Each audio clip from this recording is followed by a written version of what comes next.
اخبار کوتاه، دقیق و مهم روز چهارشنبه.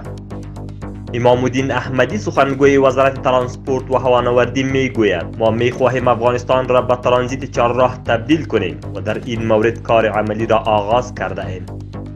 طی چند روز گذشته 29 تانکر تیل پترول بی کیفیت توسط اداره ملی استاندارد به کشور ایران مسترد گردید. این اداره از بازرگانان میخواهد که تیل با کیفیت بالا به کشور وارد کنند. ریاست عمومی استخبارات میگوید نیروهای امنیتی این ریاست در ولسوالی دهسالای ولایت بغلان اسلحه مختلف سبک و سنگین را کشف نمودند. سرپرست وزارت امر بالمعروف شیخ محمد خالد حنفی در سمینار ارتقای ظرفیت مسلکی پلیس سرحدی بیان نمود این نظام در نتیجه قربانی های فراوان به دست آمده. اکنون باید برای بقا و تقویت آن تلاش نماییم.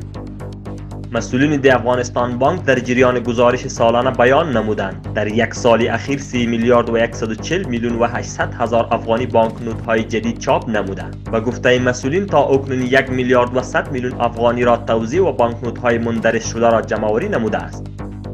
در ولسوالی چک میدان وردک به ارزش 138426 دلار کار یک پروژه آغاز شده است و گفته مسئولین از طریق این پروژه به گونه مستقیم و غیر مستقیم 29000 تن مستفید خواهند شد.